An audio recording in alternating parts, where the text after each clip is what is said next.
আসসালামু আলাইকুম। পর্ব ১৭, আয়েশা রাদি আল্লাহ তালানহ এর জীবনী। আমাদের প্রতিটা পর্ব তার পূর্ববর্তী পর্বের সাথে সম্পর্কযুক্ত। আপনি যদি পূর্ববর্তী পর্বগুলো না দেখে থাকেন তাহলে আমাদের প্লেলিস্ট থেকে দেখতে পারেন। পর্ব ১৭, নারী মনের ভালোবাসা বড় অদ্ভুত জিনিস। একবার যাকে হৃদয়ের সিংহাসনে বসাবে, দুনিয়ার সকল কিছু তার সামনে তুচ্ছ হয়ে যায়। হোক ভালোবাসার মানুষটি বয়সে ঢের বড়, হোক সে নিঃস্ব কিংবা দেখতে ভিরিক্কি। নারীর ভালোবাসার সামনে এর কোনো কিছুই বিবেচ্য নয়। ভালোবাসার মানুষের সামান্য অপমানও সে সহ্য করতে পারে না। একবার এক ইহুদি এলো রাসূলের সাথে সাক্ষাৎ করতে। কিন্তু ইহুদি তো ইহুদিই, তাদের মনের মধ্যে সবসময় কোনো না কোনো কুটচাল কাজ করে। রাসূলের সঙ্গে কথা বলতে বলতে এক পর্যায়ে কোনো বিষয়ে ইহুদি লোকটি অসহিষ্ণু হয়ে উঠল। সে রাসূলকে অভিশাপ দিয়ে বলল, আল্লাহ আপনার মৃত্যু দান করুক। আয়েশা পাশেই ছিলেন। ইহুদির মুখ থেকে এমন কথা শুনে তিনি নিজেকে স্থির রাখতে পারলেন না। তখনই তিনি ইহুদির সামনে দাঁড়িয়ে তার চোখের দিকে আঙ্গুল তুলে বলে উঠলেন, তুমি কোথাকার কে যে আল্লাহর রাসূলের মৃত্যু কামনা করছো? তোমার উপরই অভিশাপ পতিত হোক, মৃত্যু হোক তোমার। আয়েশার এমন রণমূর্তি দেখে ইহুদি ভোঁকড়ে গেলেন। রাসূল সাল্লাল্লাহু আলাইহি সাল্লাম আয়েশার রুদ্রমূর্তি দেখে তাকে শান্ত করার চেষ্টা করলেন। আয়েশা, শান্ত হও। আল্লাহ আমাদের পরম বন্ধু। তিনি সব বিষয়ে আমাদের তার ভালোবাসার চাদরে ঢেকে নেন। যারা মন্দ আচরণ করে তাদের তিনি মোটেও ভালোবাসেন না, তাদের রহমত থেকে বঞ্চিত করেন। সহধর্মিণী তো এমনই হওয়া উচিত। স্বামীর সামান্য অপমানে যার অন্তর ব্যথায় জ্বলে উঠবে, স্বামীর আনন্দে যে নিজেকে সবচেয়ে সুখী ভাববে, আয়েশা তো সেই নারী মূর্তিরই প্রবল প্রতিচ্ছবি। পর্ব ১৮, আয়েশার সংসারে একজন নয়, দুজন নয়, ৯ জন সতীন ছিলেন। সবার সঙ্গে ভালোবাসা ভাগাভাগি করাটা তার জন্য বেশ পীড়াদায়ক ছিল। কখনো কখনো ভালোবাসার ভাগাভাগি অম্লমধুর ঘটনার অবতারণ করত। এক সফরে রাসূলের সঙ্গে আয়েশা ও হাফসা রাদিয়াল্লাহু তাআলাহু দুজনেই সঙ্গী ছিলেন।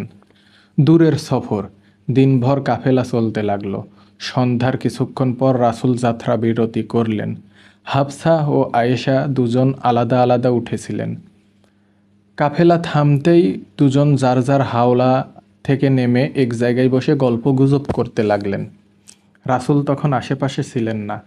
কাফেলার সবার তদারকি করে তারপর তিনি স্ত্রীদের কাছে আসলেন।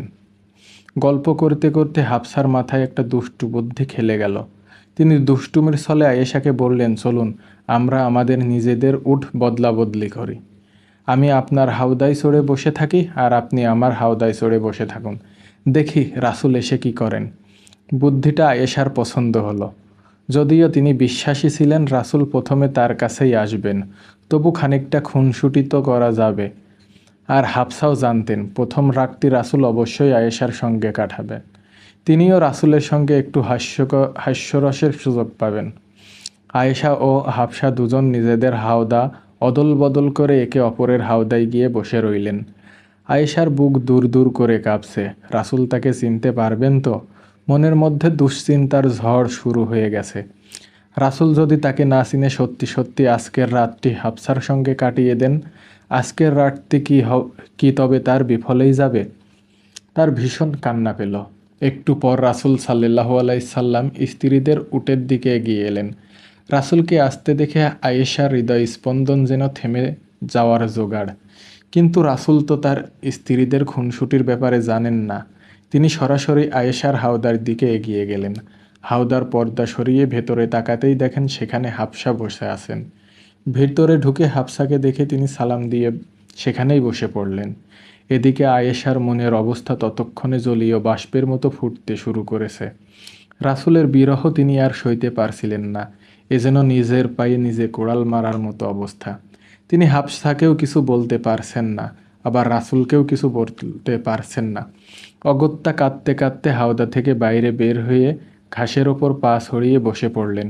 কান্না ভেজা কণ্ঠে বলতে লাগলেন, হে আমার প্রভু, আপনি একটি সাপ বা বিচ্ছু পাঠিয়ে দিন, সেটি এসে আমাকে দংশন করুক। রাসূল চলে গেলেন অথচ আমি তাকে কিছুই বলতে পারছি না। আরেকদিন রাতের বেলা, রাসূল ঘরে নেই। রাসূলের আরেক স্ত্রী জয়নব বিনতে জাহাশ রাদিয়াল্লাহু তাআলা আনহা কোনো কারণে আয়েশার ঘরে এসেছেন। দুজন বসে গল্প করছিলেন। ঘরে বাতি নেই, অন্ধকারেই বসেছিলেন দুজন। একটু পর রাসূল সাল্লাল্লাহু আলাইহি সাল্লাম ঘরে এলেন। ঘরে বাতি নেই বিধায় তিনি জানতেন না ভেতরে কে কে আছেন। তিনি ঘরে ঢুকে যেখানে জয়নব বসে আছেন সেদিকে গেলেন। এটা দেখে আয়েশা রাদিয়াল্লাহু তাআলা আনহা সঙ্গে সঙ্গে বলে উঠলেন, ওখানে জয়নব। কথাটা শুনে জয়নবের মোটেও ভালো লাগলো না। তিনি অত্যন্ত আত্মসম্মানবোধ মহিলা ছিলেন, খানিকটা রাগীও ছিলেন। আয়েশার এমন কথায় তিনি রেগে গিয়ে আয়েশাকে দু চার কথা শুনিয়ে দিলেন।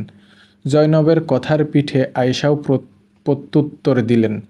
ঘরের বাইরে আবু বকর রাদিয়াল্লাহু তাআলা আনহু যে দাঁড়ানো, এটা আয়েশা বুঝতে পারেননি। মেয়ের এমন মুখে মুখে কথা শুনে তিনি মেয়েকে শাসন করার নিমিত্তে তখনই রাসূলকে বললেন, হে আল্লাহর রাসূল, বাইরে আসুন। ঘরের বাইরে পিতার রুদ্র মূর্তি শুনে আয়েশা একদম চুপ হয়ে গেলেন, আর একটা কথাও বললেন না।